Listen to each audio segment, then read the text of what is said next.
the seven wonders of the ancient world, only one is still standing, the Great Pyramid of Giza. It has survived for nearly 4,500 years, outlasting empires, wars, and even massive earthquakes. Napoleon Bonaparte, standing before it, once remarked, "From the summit of these pyramids, 40 centuries look down on us." And he was right. The Great Pyramid was built in the early 26th century BC. But why? What was the purpose of this colossal structure? For centuries, people have debated whether it was a tomb, a temple, an astronomical observatory, or something else entirely. Theories have ranged from the practical to the downright bizarre, from Joseph's granaries to alien landing pads. So what is the truth behind the pyramids? And why, after all this time, do they still stand? The simplest, most widely accepted answer is that the pyramids were grand tombs. They were built to house the remains of the pharaohs, the god-kings of Egypt, and to ensure their safe passage to the afterlife. But they were so much more than that. The Great Pyramid was not just a grave, it was a resurrection machine designed to launch the king's soul into the heavens and allow him to join the gods. For the ancient Egyptians, death was not an end, but a transformation. Life after death was a reality they prepared for from the moment they took the throne. The pharaohs expected to become gods in the afterlife. To prepare for this next world, they erected temples for the gods and colossal pyramid tombs for themselves, filled with everything they would need to guide and sustain themselves in the next world. The pyramid, with its shape pointing towards the sky, was a powerful symbol. It may have represented the primordial mound from which the earth was created, a stairway for the pharaoh's spirit to ascend to the stars, or the descending rays of the sun itself. The very act of building was a spiritual act, a way to ensure the king's immortality. The design of the pyramid was inextricably linked to the Egyptian belief in the afterlife and the solar cult. The pyramid's shape is thought to be a giant symbol of the sun's rays. The shining white limestone casing that once covered the pyramids would have reflected the sun's light, making them gleam like beacons and visually connecting the king with the sun god, Ra.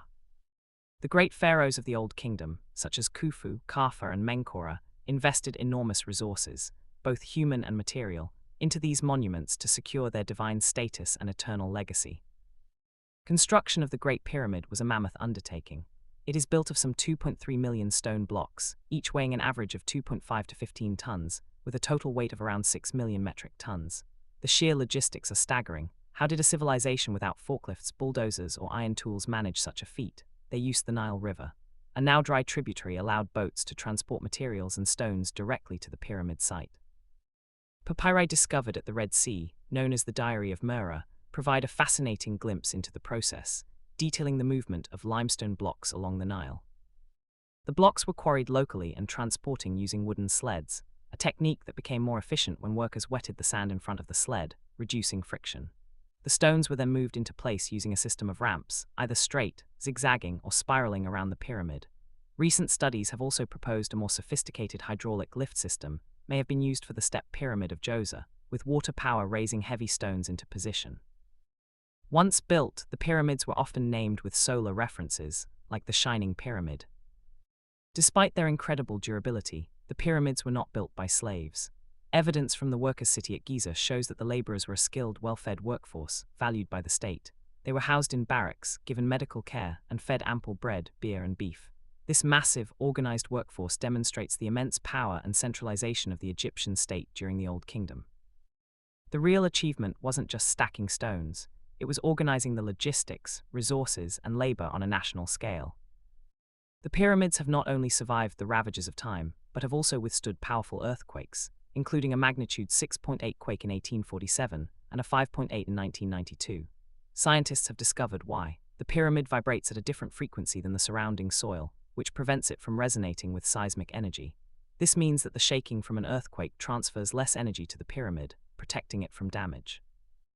This property, combined with the pyramid's largely solid construction and stress-distributing internal design, makes it remarkably resilient.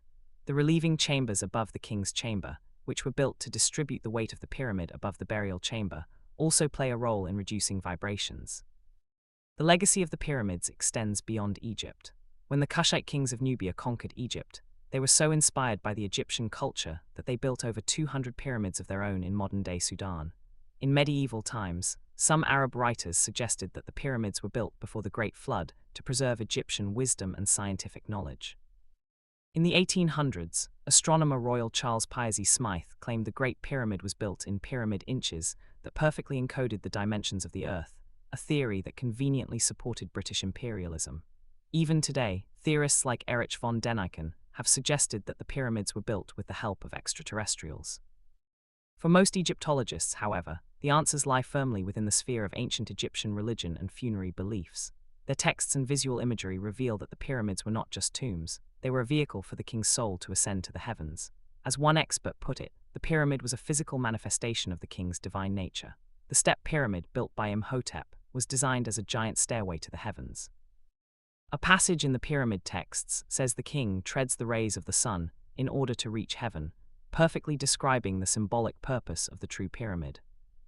Their survival is a testament to the ingenuity, devotion, and sheer determination of the ancient Egyptians. They built for eternity, and they succeeded. The Great Pyramid was originally 481 feet tall, the tallest human-made structure in the world for nearly 4,000 years. Its enduring presence is a reminder of our own mortality and our innate human desire to create something that will outlast us. It is a time capsule cast forward by a once great civilization. So what was the purpose of the pyramids? They were a declaration of divine power, a vehicle for the soul, and a promise of eternal life. They were built to ensure that the king would live forever, and in a way the pyramids have done just that. They have outlasted the civilization that built them. They have made the pharaohs and the very idea of ancient Egypt immortal.